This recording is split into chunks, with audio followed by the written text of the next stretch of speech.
Hello again. Welcome to our discussion. I am Sean Young, your moderator for tonight's conversation. I'm also the co-founder of All of Us Community Action Group, a Black-led grassroots organization fighting for Black liberation and end all forms of racism, sexism, exploitation, and oppression.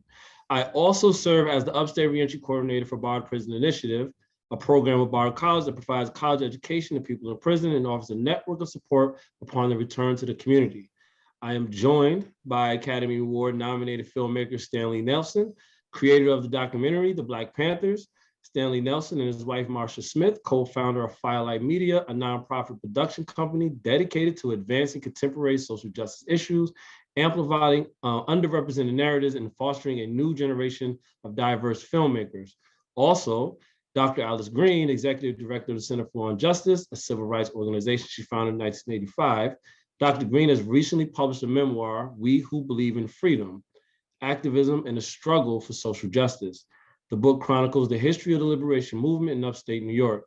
And finally, my brother, Lexus Figueroa, the founder of Saratoga Black Lives Matter, where the organization fights for the demilitarization of the police, directing resources to community-based needs, justice for Darrell Mount, and demanding transparency and accountability from the police and local officials. Figueroa is also the Capital Region Outreach Coordinator for Hudson Castle Housing Coalition and has been working to advocate for the passage of the Clean Slate Act. According to cleanslate.org, it is intended to clear a New Yorker's conviction record once they become eligible, thus removing barriers to employment and civic engagement once someone has fulfilled their sentence. Welcome, everyone. How's everyone feeling? Very good, thank you. Thank you. Thank you. Great to be here. Yes, that was an amazing clip of a much longer documentary. Stanley, I'm going to start with you. I have a lot of questions for everyone. I'm sure the audience is really intrigued, but I want to start with you, Stanley. What inspired you to even begin filming the works that you do? Well, I mean, let's talk about the Black Panthers. I think one of the things that inspired me was that I felt the story really hadn't been told. When the Black Panthers came in existence, in 1966, 67, I was a young guy, a teenager in New York City. So I was kind of their target group, an urban, northern young Black man or woman. I felt that the story that had been passed down through now, the years and the generations was not the story that I knew. We were really, admirers of the Black Panthers and felt that they contributed something to the movement and were sort of something really different. I also have to say, as a filmmaker, I knew that that there was footage, because the Black Panthers were really were great at using the media. So I knew that there was footage, and I knew that this was a sweet spot because if you talk about 71 and we made the film a few years ago, so our 66 to 71, the people who were the Panthers, there were so many that were still alive, who were part of the movement or around the movement, and that we felt that a lot of times, Huey Newton, Eldridge Cleaver, Kathleen Cleaver, certain people get kind of mythologized, but what they called, the lumpen proletariat, just the everyday people who were part of the Panthers, there were so many of them that hadn't had a chance to talk. And we really wanted to talk to them about, why they joined the Panthers, why they stayed in the Panthers, and then ultimately why they left the Panthers. Yeah, thank you. I feel like, in thinking about the not the leaders of the movement, but the other folks that made up the body of the Panthers, the stories that are often untold. I'm surprised myself that I know much of the history today, didn't hear much about it growing up. And it's dismayed me that, like you say, I remember I think you spoke to me about a Mr. Gray who created a film about the murder of Fred Hampton. And that was something that happened around the time, and then that history kind of disappeared. Could you speak a little to that? Yeah, I mean, I think one of the things, is that you know, as we show in the film, you know, the Panther movement, you know, kind of fell apart, you know, for so many different reasons, you know, or was destroyed. And so that, you know, a lot of what they did disappeared, you know, and also, you know, if you look at the 10-point program, you know, none of those things were achieved, you know, so, you know, you can kind of say, you know, people can discredit the Panthers, but they changed the culture, you know, and that's what they did. You know, when I was growing up, I you know, grew up in the years that straddled the Panthers, right? And before the Black Panthers, we never saw a Black man put his finger in a white man's face. Never. You know, like, no, no, like, no. You know, Martin Luther King didn't do that. Ralph Abernathy didn't do that, you know. And so that you know, it's kind of, you know, we would say when we were making the film, well, you know, there would be no hip hop without the Panthers. You know, that attitude, that where they really changed the culture. So, you know, I felt that there was a real story that hadn't been told, and there was a way to tell it. You know, I mean, that's important when you're making a film. Not only is there, you know, a story that has to be told, but there's a way to tell it, because so many people who you know were part of the movement will still be alive, and there is so much footage and stills, and you know, we found way more than we ever expected to find. Wow. Yeah, it's absolutely amazing history. Dr. Green, you've watched the clip. You've been a part of this work yourself in our area. What were some of the takeaways that you saw? Well, first of all, I just want to thank Stanley for this film. It's such a powerful film. And it adds so much to our understanding of the history. First of all, the title is so apropos, because it tells the story. And then when you see Fred Hampton and his, you know, so incredibly eloquent, and when he says, "I'm a revolutionary," I mean, it really hits you. And the images there are fantastic, because as someone said earlier, you know, we hadn't seen Black men in this kind of a role before. There they were with their, you know, black jackets and the berets. But the other thing is, there were women. And we sort of forget that, because they made up, I think, more than half, maybe 2/3 of the Black Panther Party. And this is the first time we saw women, you know, in a revolutionary type role. We'd come out of the period of the civil rights movement when women were in the background, but you never saw them or heard about them, but they were providing so much. But the film sets the tone for, you know, the revolutionary consciousness that changed the course of the freedom movement, nationally and also locally. And you know, so many people have said so many things about them, even though they ended up, you know, in a situation where people considered him to be a failure. Someone has said that they, I think it was filled the ground and made it fertile for activism against, you know, things like police brutality, mass incarceration, poverty, all of those things. So at this particular time, and I was part of that, you know, this whole scene in the 60s, and we had just fought, you know, the civil rights movement, and largely focused on legislation, you know, feeling that, you know, in order to really get your freedom, you had to have legislation that would make you free. But the Black Panthers, I think, you know, destroyed that notion. You know, we had come out of a very brutal time for Blacks. You know, there was violence and lynchings and dogs and fire hoses and all of that thing, all of those things that were happening, bombings. But they helped us realize with their revolutionary culture that laws alone would not make us free. We'd have to, you know, it was going to be up to the power of the people who had become, they had to become aggressive and demanding. So when we saw things like the 10-point program and the Black Panthers and their guns and everything, it changed. It was a different culture, and it had, impact not only, as I said, nationally, but locally, which is another piece of this, which I can talk about later. But it had an incredible impact on all of us who had come out of the civil rights movement. And so we learned a lot, not only from what the culture, but what the mistakes that were made. You learn from mistakes, and we're still, finding ways to deal with this problem, and recognizing that the Black Panthers, didn't do it right all the time. Thank you, Dr. Green.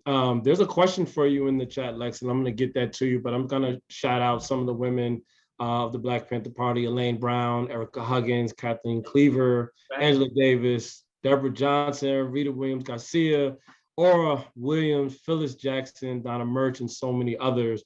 You were spot on with that, Dr. Green. Like seeing women in those roles of power in the Black Panther Party was something that, like, for instance, me, and just understanding the history of the party and the history of our people, that I didn't always recognize as being true. So it was very helpful in my education around. And also, I want to shout out one of our local icons that he would have been on, Earl Thorpe. His daughter is in the audience. Earl Thorpe was a part of the Brothers, and I'm sure, Dr. Green, you'll be able to talk a little bit about him, but his daughter Vanessa is in the audience. And just talking to the audience now, please feel free to ask some questions in the chat. I'm going to get to them. I have one now. It's from Brendan, and it's from me and Lex, but Lex, I want you to answer it. Are there any policies and strategies and ideologies that, brought to the civil rights movement by the Panthers that you find yourself emulating today? What are those parallels? What similarities do you see? I would definitely have to say a lot of it, for sure. There's definitely a lot of parallels when it comes down to direct action. And as Dr. Green was saying, pretty much, the power of, knowing that Black people can stand up against these powers, the powers that be, and without fear. And even knowing that we have, the whole government against us and different systems, the local officials against us, that we're still going to keep on being persistent and fighting the fight. So that for sure. Mutual aid as well, when it comes down to free food programs and things like that. Free fridges, you see that popping up all around. We're definitely emulating a lot of things that the Panthers were doing, as well as making demands and making sure that we fight for those demands until they're sought, until we actually get them, and not giving up. So it was a tale of two stories. Like, you have this direct service and like addressing the needs of the community with the food programs, and then you have the fight for political change, and then you have the actually just standing as the vanguard, as so aptly put by Stanley in the film, and on the front lines in order to address the police brutality in our community. I wanna talk a little bit about like some of what I saw in the film, which what struck me, especially about this piece, like we're talking about this particular piece of the film, was the power of the media, right? You had this moment of bold action by Huey and all those stepping to the to the Capitol with weapons. And you have this media coverage, and then like wildfire, the country sees this. Stanley, what did the power of the media, how did the power of the media affect the impact the Panthers had? Well, I mean, the Panthers were geniuses at using the media. And that was just something that, it was just this crazy thing that came together, I mean, that these folks, the leaders in some respects, would come together, and they would just be so expert at getting publicity, gaining publicity, keeping publicity, and keeping the focus on them. I don't think we used any of it, but there was this famous interview where Huey Newton is on TV. I forgot the guy's name, but he's being interviewed, and the guy keeps asking him stupid questions, and Huey doesn't answer any of the questions. He just goes and gives his what he wants to say, Okay, you're going to give me national media. I'm going to say what I want to say. And so, you know, they were great at using the media. I would advise anybody that wants to seek out and try to see the whole film, because you know you really just saw the last, you know, third of the film, and I think it's on Amazon Prime. But you know, in the first parts of the film, we talk about women and the role of women in the media, and as was said, you know, women were over half of the party, you know, and we really talk about the power of the women, and also the power of the Panthers in using the media constantly, from their first real action where they came to public attention, where they march on Sacramento, the state capital of California. And as they say, you know, we knew that the media was always there because the state legislature was in session. So they they realized that there was an open carry law in California. So they march into the Senate while it's in session carrying rifles and pistols, you know, and really, and that was that became a media event, you know, all of a sudden, all over the country, people were like, what, you know, like, whoa. Right. And so they were great at using the media, you know, the whole look, you know, with the berets, the black berets and the leather jackets, the whole thing, the afros, you know, in a way it was like a counter to the standard civil rights movement. You know, because the standard civil rights movement was a Southern movement and it was led by ministers, you know, and so Martin Luther King would be wearing a black suit and a tie, you know, and very well just, the Panthers like, we're getting afros and berets and leather jackets. So the whole, you know, the whole thing in some ways was a media movement, and they became, you know, media darlings. I mean, we found for the film, one of the reasons why the photography is so great is we found young photographers who just like embedded themselves with the Panthers and just took pictures. And they took pictures of the Panthers out on the street, but they took pictures, you know, that we use in the film of the Panthers at home, you know, cooking dinner and playing with their kids, and, you know, just a whole different type of thing than we usually see. Could I just add, locally, that's one of the things that I mentioned in my book about We Who Believe in Freedom, that you have to know how to use the media to get your points across and have it work for you when you're organizing. And I think I see that happening a lot with a lot of the young people who are now like Black Lives Matter movement. The other point that I make in the book is that if if you're not getting what you want from the media, create your own media, which is what the Black Panthers also did. That, I mean, they had their newsletter. We did a lot of this in Albany. I created the South End Scene because we weren't getting the kind of mention in the newspaper and attention that I thought we needed to get our points across. So we just created our own newspaper, and it lasted for a very long time. So yeah, I understand how they used it, and that's one of the things that I got from the Black Panthers, actually. Yeah, well, as you were talking, I just thought of you know, the phrase. I mean, you've got to learn how to use the media and not let the media use you. Right. And that's what's really important, and that's what the Panthers were masters of. Actually, you're absolutely right. I think. Can I then go to Alexis? Talk about the media, because that's a huge aspect of the work, coverage, and how the story is being told and who's telling the story.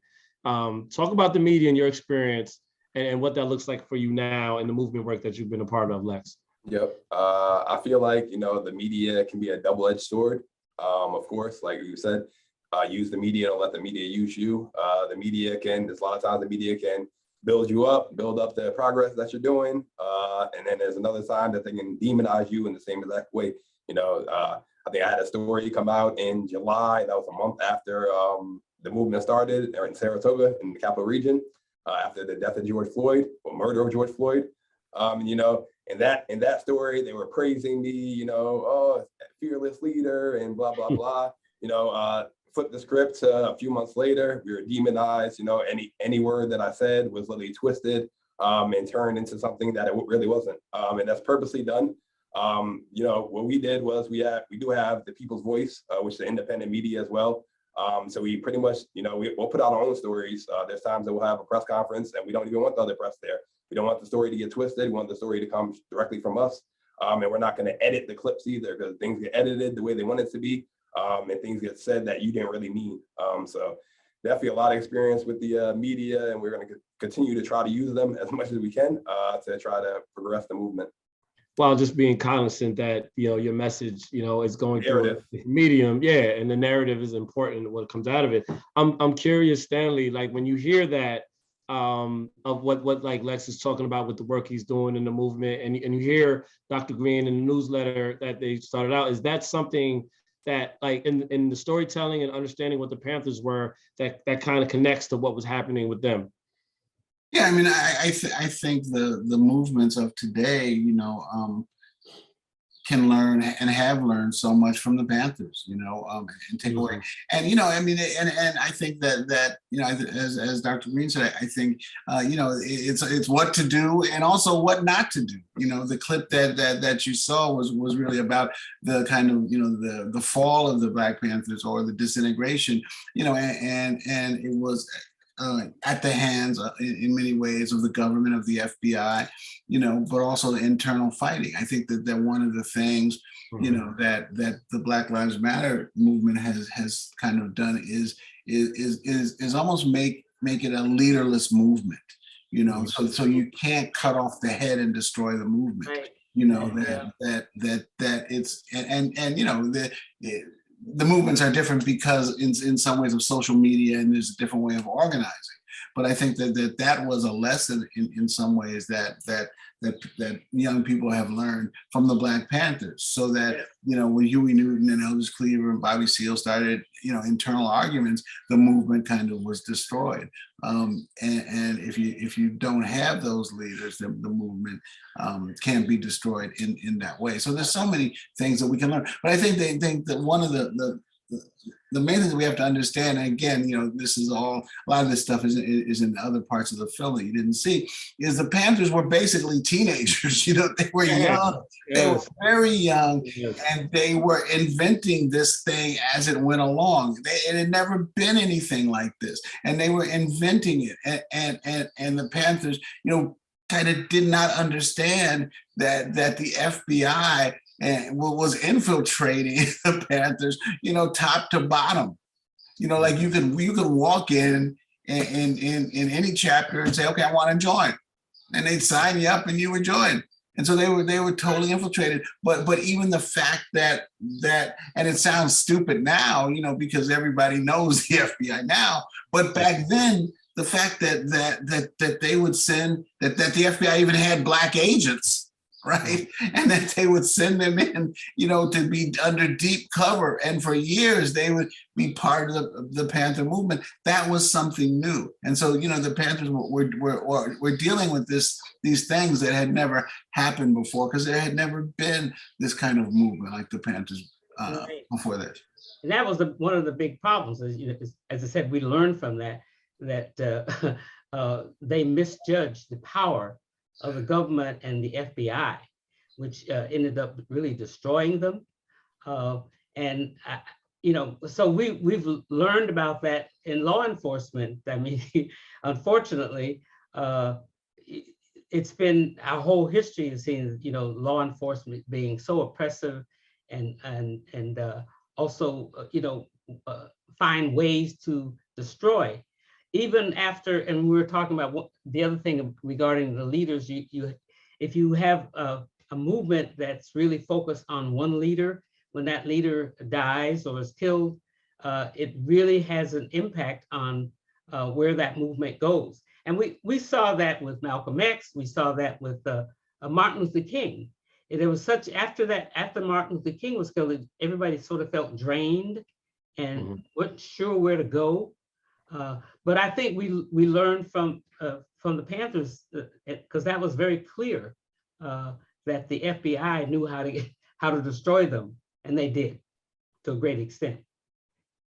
I feel like there's so much in that to talk about. One of the most amazing things to me is what you definitely just spoke to, Stanley, and just part of how young they were, how young everyone was. We're talking about, you know, college age students and to younger, that started a movement, and it was such an organic kind of thing. Like, you have this bold action that happens, it's cuts across the media, and all of a sudden, like wildfire, it spreads across the country. But it sustained itself for a number of years, which is also amazing, right? Like, it's amazing that, like, its beginnings were what they were, and then for years these chapters existed and working and trying to figure out kind of what it is that they needed to do in order to create the change that they wanted. I'm curious about the sustainability of that work, Stanley, over those years, because you see the movements, there's like an ebb and flow, right? It starts as this thing happens. George Floyd was murdered. Ahmaud Arbery was murdered more recently. And it's this heightened sense of awareness. And then all of a sudden, it's the pendulum swings the other way. Can you speak to me about the sustainability, how it's sustained itself over the years? Yeah, I mean, I think that you know, the Panthers, if we look back, you know, maybe there was an ebb and flow of the Panthers, right? So that if we look back at this period, you know, that we're in now, 30 years from now, 40 years from now, we might say, oh, this 5 or 6 year period was the Black Lives Matter period, right? And there's a whole bunch of people that became young people that became politicized. So I think that that's it. But I also think that one of the things about the Panthers, and I don't know how you replicate this, is, you know, it was like a 24/7 type of thing, right? Like, you didn't go join the Panthers and, you know, you're gonna go, you know, a couple of days after work to be a Panther. And so the people that were committed to the Panthers were very, very, very committed. And I think that helped sustain it, and also in some ways helped with its destruction, because people just could not keep that up. You know, as we show at the end of the film, people are saying, you know, I've got to be with my family now. I've got to, you know, I can't do this anymore. And so I think it was a thing that held it together, and I also think it was a thing that helped it be destroyed. I think that we can't forget the impact that the Black Panthers had on people who were incarcerated. Many of the people who got, and I think this helped keep the movement alive, because many of them were, Black Panthers were incarcerated either through COINTELPRO or whatever, and they were determined to keep the movement alive inside the prison. And so I think a lot of what they were doing on the outside, they start doing on the inside. And if you notice with Attica, it's very obvious what was happening there, because there were people like Eddie Ellis helped them develop this revolutionary consciousness after Attica, and it sort of kept going. They weren't necessarily calling themselves Black Panthers, but they had been Black Panthers. They had, you know, committed themselves to it. And inside those facilities, there was a lot of what the Black Panthers had been preaching that was still going on. And some of the people like Eddie Ellis took it and ran with it. And so you still see them involved in, you know, in the movement, but they're not incarcerated. Right now, I think there are still about 20 Black Panthers who still might be incarcerated. But I think they had an incredible impact on what was happening inside those facilities. And certainly Attica, it was a perfect example. Can I just say one more thing? I think then that's a great point, and it just reminded me that we can't forget that the Panther movement, you know, took place during the Vietnam War, and the Vietnam War, you know, politicized everybody, right? Because, you know, there was a draft you know, so you were going to be drafted, especially as a young Black man.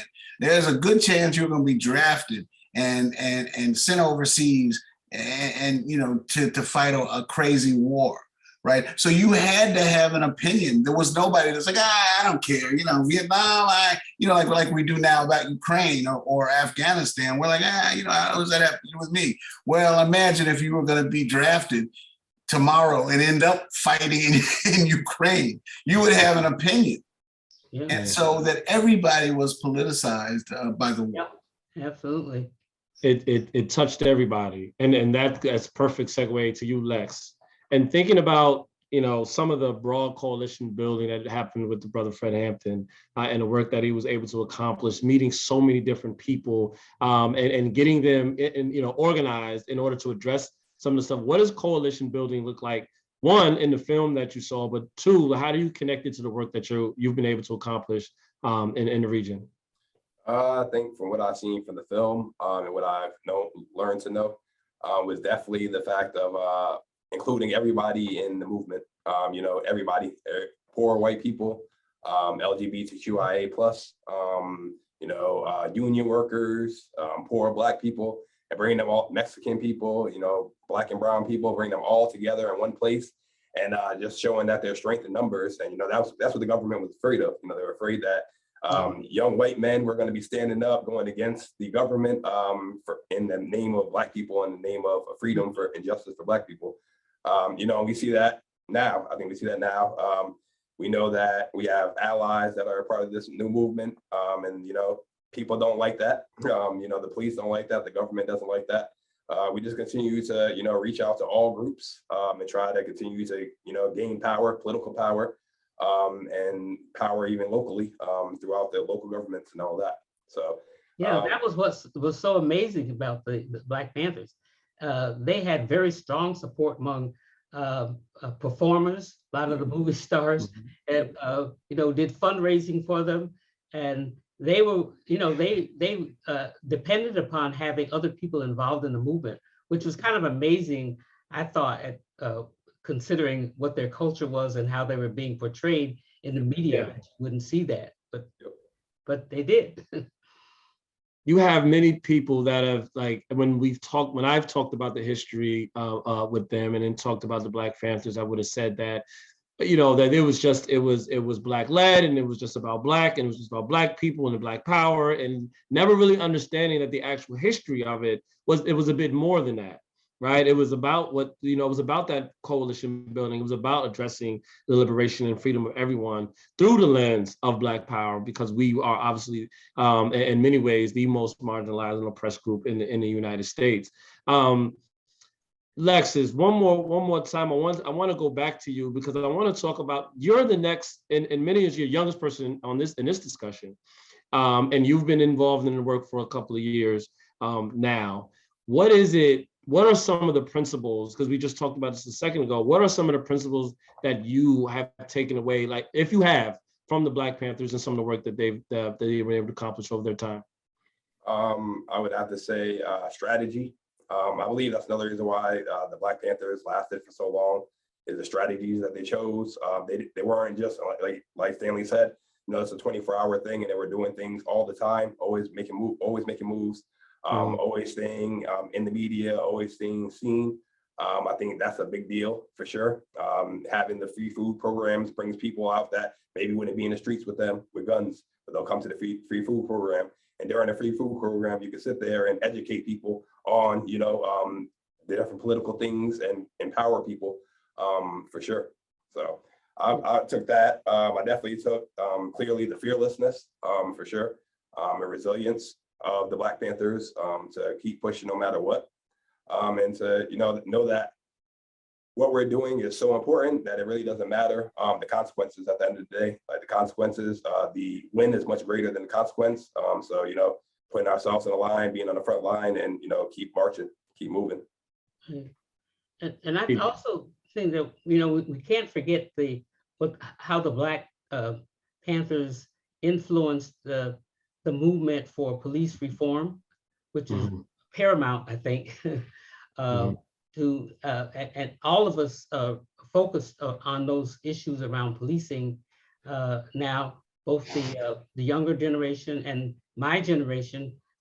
That's how we got started in doing the work that we do. That's how the Center for Law and Justice got started, because we learned from the Black Panthers how important it was for the community to take control of its police department. And so that's what we've always been trying to do. But certainly the Black Panther Party was influential across the country, and especially here in the Capital District area. That we've all organized around prison reform. Now we want to talk more about how do you transform the whole policing system. So very, very powerful in everything that we've done.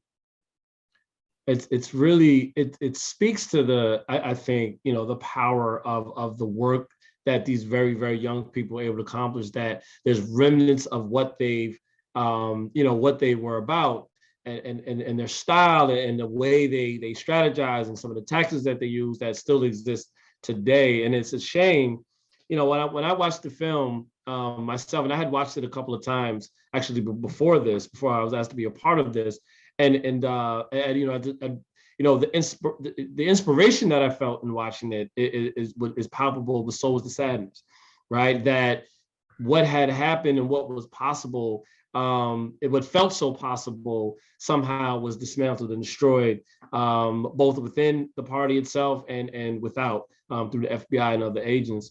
We have I do want to acknowledge there's some questions that are happening that are being sent to me, and there's one statement from Yvonne, who is a former member of the Illinois chapter of the Black Panther Party. They strongly recommend that, you know, people also view the murder of Fred Hampton, which is what you alluded to earlier, Stanley. It was directed by Howard Alk and produced by Mike Gray. She says that the Illinois chapter remained in support of the Central Committee based in Oakland when there was a split, and our chapter was not closed when many others were during the period of consolidation during Bobby and Elaine's campaigns. Just wanted to shout you out, Yvonne. Thank you for that. There is a question for you directly, Stanley, and it's, you know, are there any individuals that you filmed a lot of people, and I think this is Brendan, said it was amazing, the variety of voices. Were there people that you weren't able to get, people you weren't able to capture and have them shared in the documentary that you wish you could have? Nobody but Bobby Seale. And you know, and you know, and that happens in filmmaking, you know, and you know, I tried approaching him in every way possible, and we really wanted him, but you know, we just couldn't work out an arrangement. But and then it might be, you know, sour grapes or whatever you want to call it. But then, you know, I felt that there was so much footage of Bobby, you know, from back then that we really got his presence, you know, on the screen, just like we got Huey Newton and just like we got Eldridge Cleaver. So that you know, it turned out, I think, to be just fine. But you know, we spent a lot of time trying to get Bobby. But we could never reach an agreement to get him. He's kind of interesting. I didn't know if you had were able to figure out why Bobby Seale went to Attica. I know the incarcerated people there wanted him there, and I was just curious as to whether anybody had talked about that when you were doing the film. No, I mean, I think, you know, I think what you're referring to is, you know, the scene in Attica, you know, our film where you know, Bobby goes and then doesn't really stay long. I think, you know, my own feeling, and I really don't know, but I think that by 71, when the Attica Rebellion happened, you know, the Panthers were kind of in somewhat in disarray, and you know, they didn't have the power, they weren't as together, you know, as cohesive as they once were. And Bobby goes and you know, kind of says a few words and then leaves. But I don't know anything more than that. I thought it was interesting they invited him. Yeah, no, I mean, because I mean, you know, I think that maybe because they were incarcerated, you know, they still looked at Bobby as a hero, you know, Right. And maybe didn't know, all the things that were going on within the party in 71. But they really looked at Bobby, as a hero. And as you said, the Panther movement in prisons were really, really strong, and still really strong in 71. Yeah. I got a question for from the audience for Dr. Green. I'm going to push it to Dr. Green and for Lex. It's from Aaron, and they ask, how can we revive that revolutionary energy and solidarity in a way that we can sustain? If, for example, we saw a surge in the multiracial, multi-generational, and even mainstream support of the Black Lives Matter movement in the summer 2020, but how do we sustain that? How do we cultivate a culture of organizing and mutual aid that working class folks understand that they need to commit to and will benefit from? That's a good question. I wish I knew the answer to that.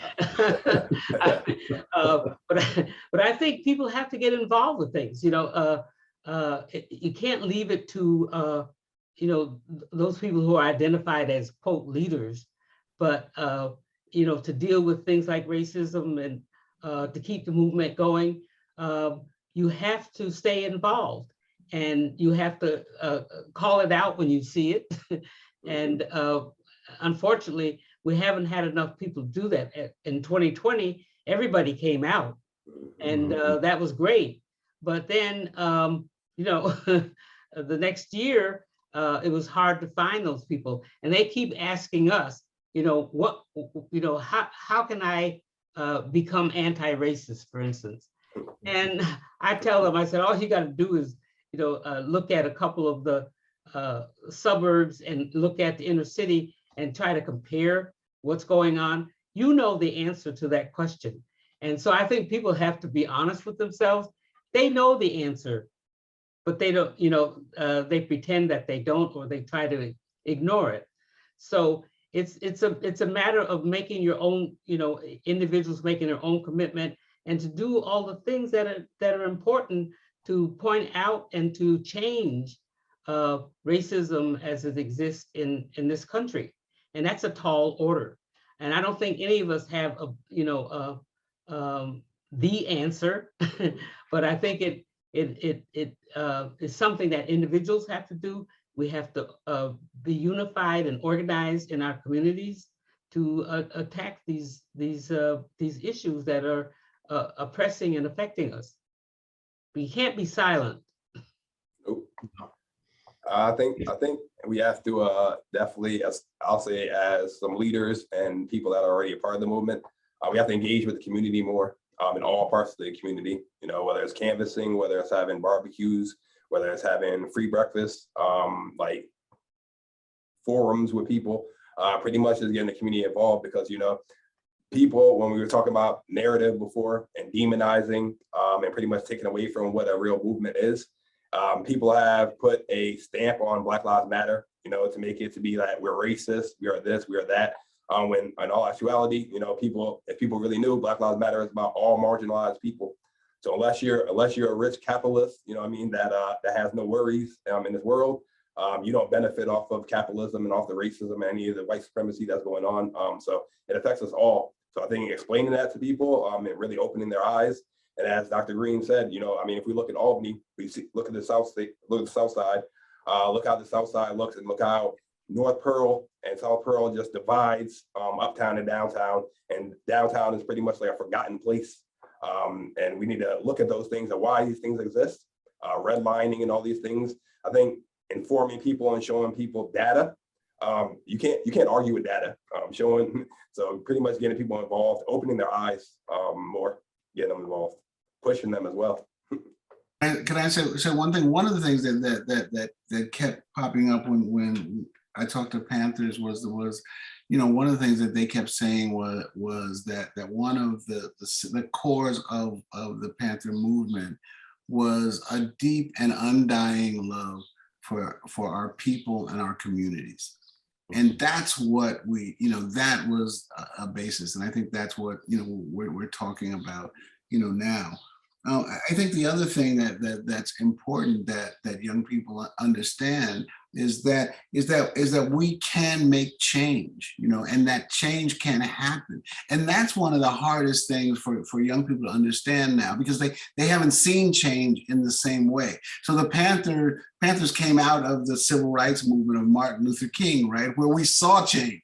We saw laws getting passed. We saw the Voting Rights Act, and we saw the Civil Rights Act, and so that they knew that change could be made.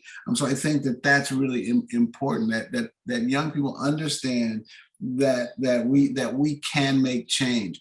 What I would say, I did a film on Freedom Riders, who were all young people, and that any change in the world is made by young people, right? There's never been a movement of old people in the history of the world, right? Old people are, they got stuff, but young people can make change. I think it's really important for young people to understand that change can be made, because everything the whole system wants to tell you that change cannot be made, right? That the police can't change, that the government can't change, that you can't do it.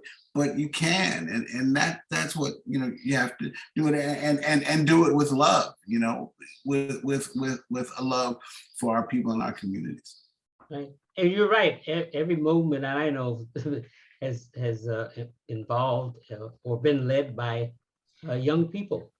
So that's why I think we have to spend a lot more time with our young people, and also it's now an intergenerational movement, which I think is important, because we learn from people who have had experience doing this kind of work and know how to go about making change. And we also have to make sure that people understand that, and the reason why I call the book "We Who Believe in Freedom" is we're not free yet. And everybody tries to tell you that, well, there's been all this change, and why are you upset, but they don't understand that I still don't control my space. I still don't have equity. So I think we have to keep talking about that, even though a lot of people don't want to talk about it any longer, because they think, so many things have happened and that change has made us free. But unfortunately, it hasn't. Laws are great, but unless, we make them actually apply to all people, it's not going to happen. And I agree with you.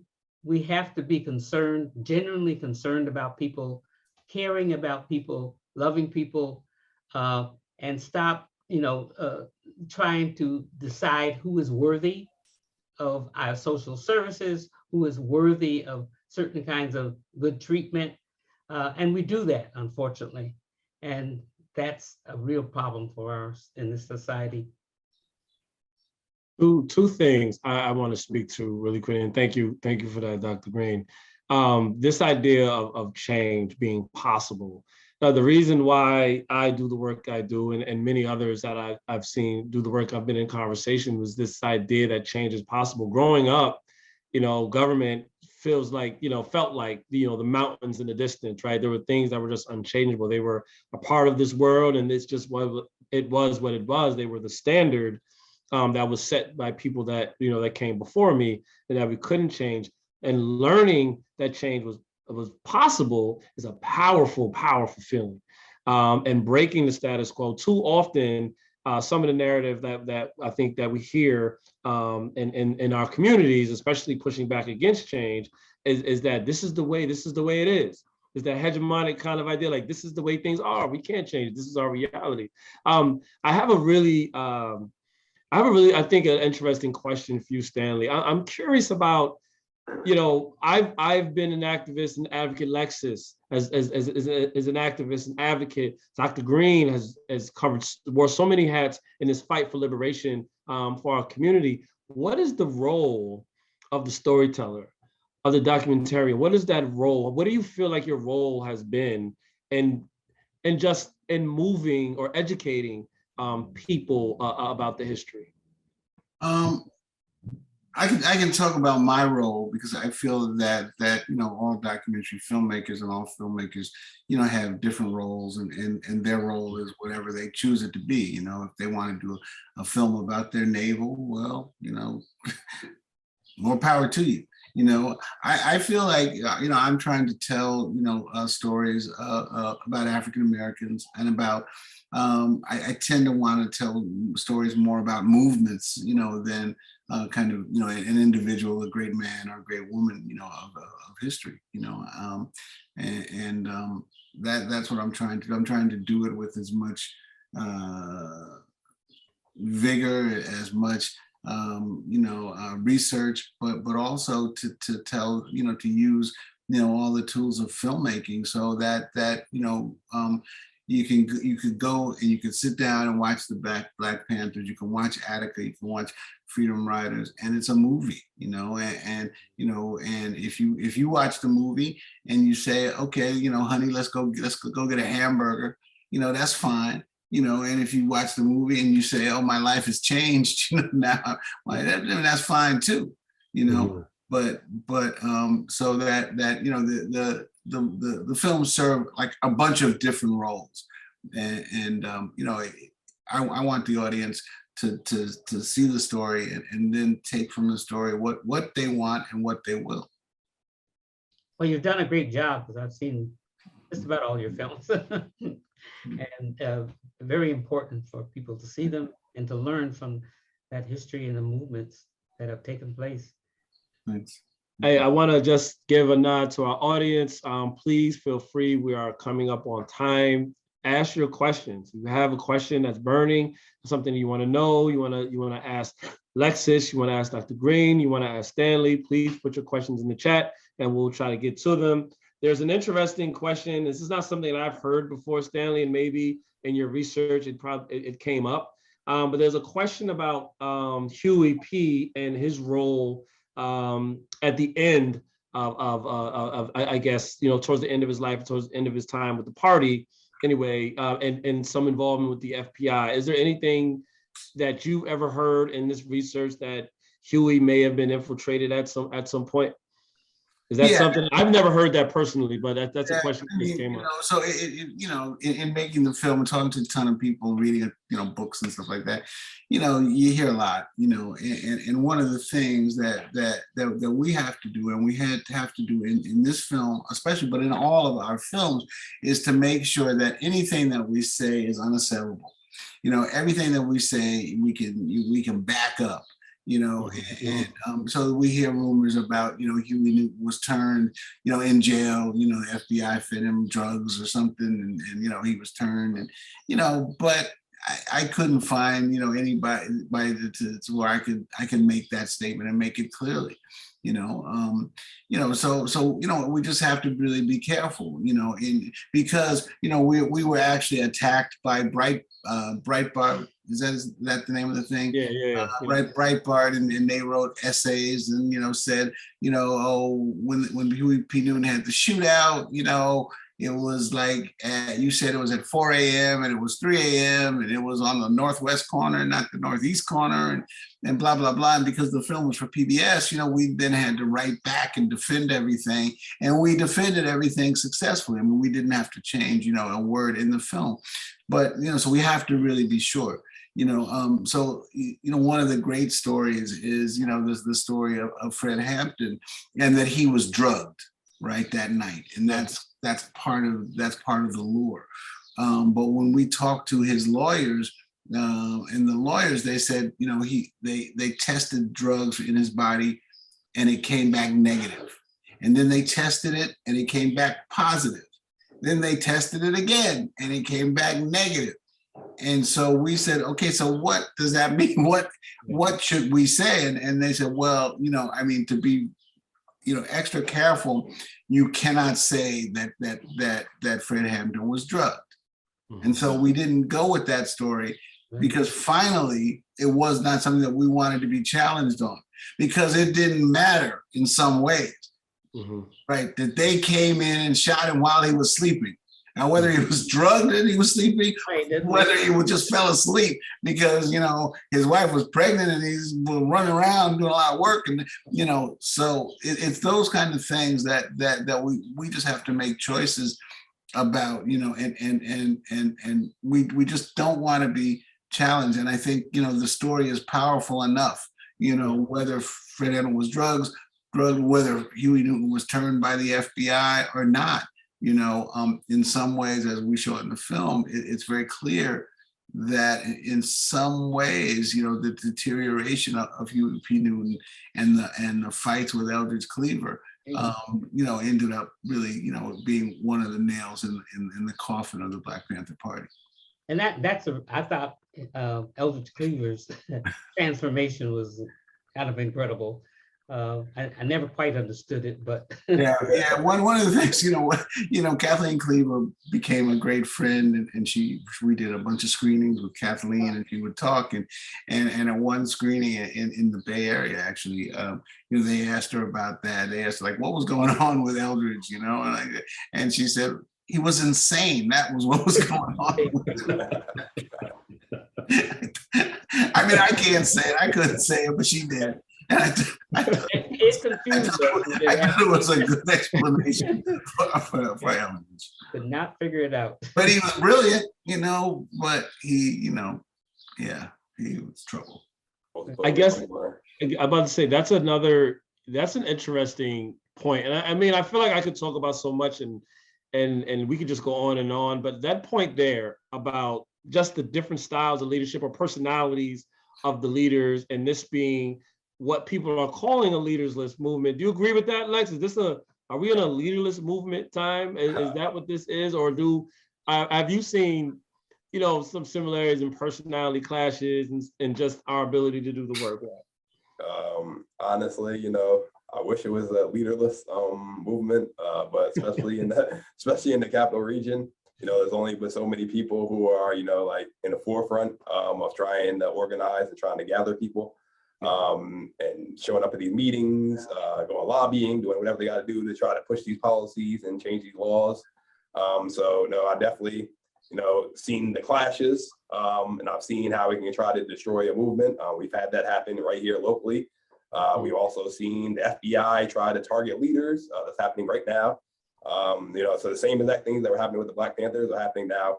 And unfortunately, I'm one of the leaders that decided to be in the forefront. And so, what else I can say is that what we notice all through our history, and it's not taking anything away from Black women whatsoever, but it's every time that a Black man stands up and speaks, once again, they try to demonize them.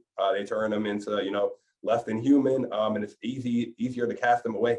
And it's easier to get rid of leaders like that, just have everybody believe that what they're saying is crazy and that, that what they're saying is not worth anything. So we shouldn't listen to them when the Black men are sitting here trying to fight and trying to stir up change, equity, and justice, for us. But I think, go ahead, Dr. Green.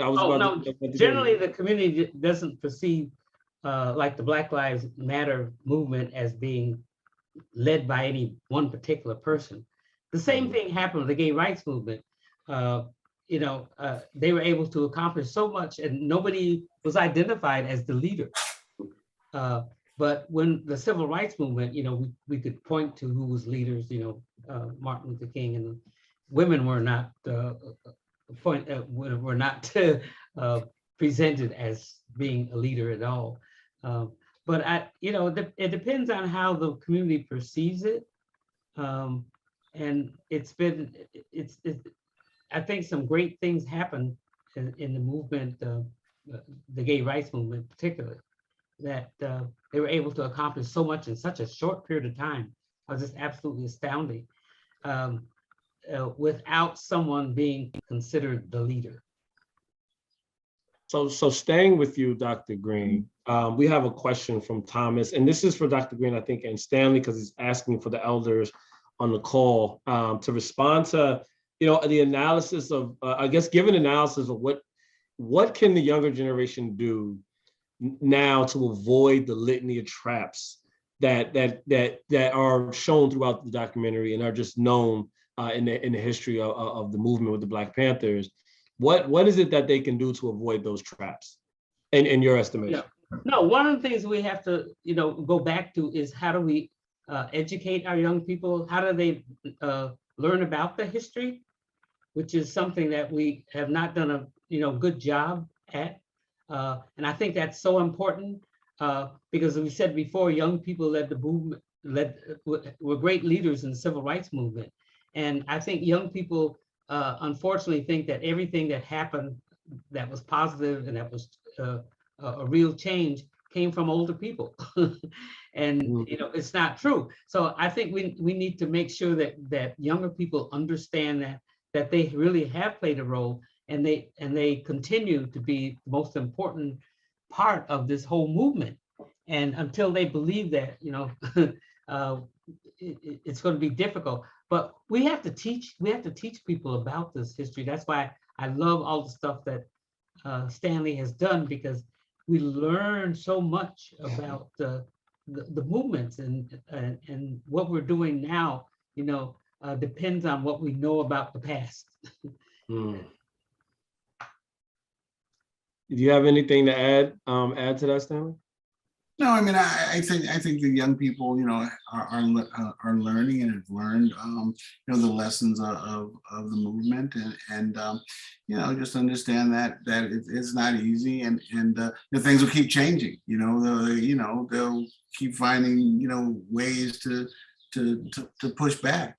But we will win. Finally. I mean, without a doubt. We will win, and we will enact change in this country and in this world. And so just know that. Yeah, and I point to the period of enslavement. We that went on for 300 years or more, and I don't think anybody believed that we would be able to get rid of chattel slavery. And it did happen. Right. And so I think people have to understand we're at it's a difficult struggle, really is. I wish, I don't know when we'll see real freedom in this country, but you don't say that there's nothing you can do, because I believe everybody can do something. And we have to sort of come together and do whatever we can. Yeah, and I think it's in some weird way, it's a good thing. I mean, we've got a mission, we got a mission, and we're going to accomplish it, and our mission isn't to, be on TikTok or Twitter or whatever and messing around. We have a mission, and we're not powerless, and we're very powerful, and I'm glad to be, in whatever part I can play in that mission. I'm glad I'm not missionless, as some right. You have to do something. I mean, people keep saying, well, why do you still stay in this movement? Because what else would you do? I mean, I don't want people to try to fight for my freedom and I'm just standing there looking at them. I think we all have to do whatever we can until we can no longer do anything. And it's very important. It's a tough battle, because we have a long way to go, and it's not going to be easy, but I'm still committed to it after all these years. Yeah, and do it with love, just do it with love and confidence. Right. Right.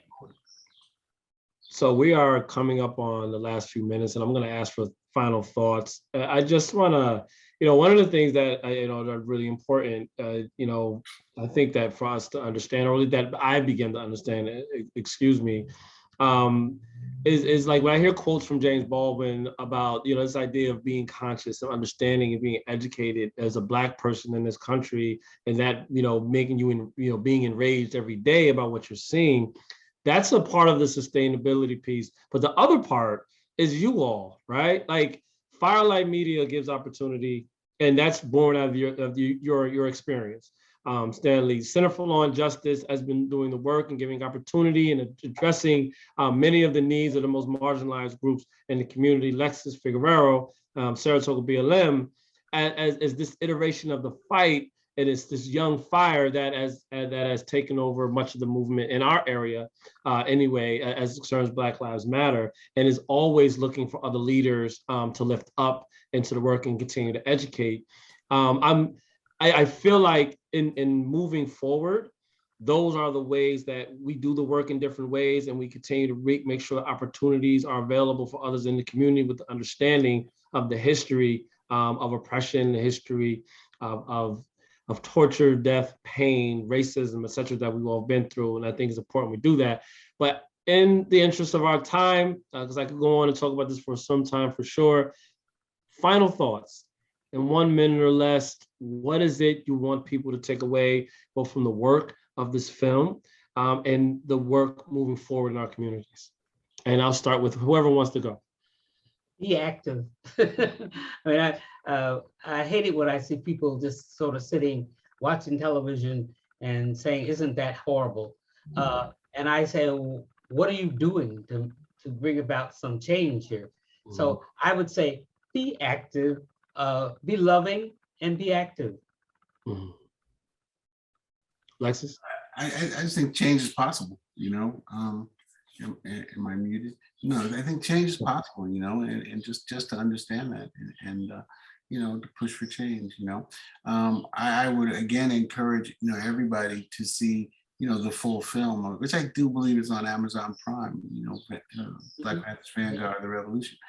Because, you know, it tells the story of the rise of the Panthers. It tells the story of the women in the Panthers. It tells the story of the use of the media by the Panthers, and that all, you know, is not in the final piece that we saw. So I think that there's lessons in that first 2/3 of the film that are important. Yes, I would appreciate your focus on women as revolutionary fighters. That's right. That's right. One of the great things is, you know, we had great women on the team. So, you know, the producer of the film was a woman, and at one point, you know, me and the editor, who was another African-American man, you know, we had cut the women part down, and she came in and we're like, where are the women? You know, like, what did you do? And we were like, oh yeah, we you know, we messed up the film. And I think that's one of, you know, like one of the great lessons for diversity. You know, that's why you have diversity. Mm-hmm. You know, right. you know, because it's a positive. It's not like we're giving a woman a gift. It's like she was, you know, integral and important, you know, member of the team, and she changed the film, you know, for the better, you know, in many ways. But you know, that's just one example. Right, and Peaches, don't forget Peaches. Oh, Peaches! I was so excited when I saw Peaches was brave enough to come out. Right. I love it when they told me that story, and then saw the clip, and you see Peaches come out first. Yeah, she was my heroine there. Lexus, final thoughts. We are almost at time. Don't feel rushed. Just what do you got? What do you got, bro? You're good. I think my final thoughts are, you know, that it's very important for, especially to, in my opinion, young Black men and girls to see this, and kids to see this, you know, to really see the real history. And I think also when we were talking about, you know, what's the importance of the documentor and the documentary, I think it's showing the real story. I think this is the real story of the Black Panthers. We've seen other chopped up versions, and you know, they made us think a lot of things that aren't real. And we see that going on in schools right now with people fighting against CRT or calling everything CRT. Then they would say that this is CRT, you know, for somebody to learn history. So I think we got to keep pushing against that. And as Dr. Alice Green said, education, especially of the young people, is most important. And that's how we keep this movement alive, you know, being mentors for these kids, and showing them that we can really make this change, and that change is obtainable, and that Black people actually have power, and we have a voice. We have to say so in our lives. Yep. Thank you, brother. I appreciate those words. Stanley, thank you so much for creating such an amazing piece of work. Yes, it is something that I will constantly revisit. Dr. Green, thank you for being here and all the work you've done over the many years. in the capital region.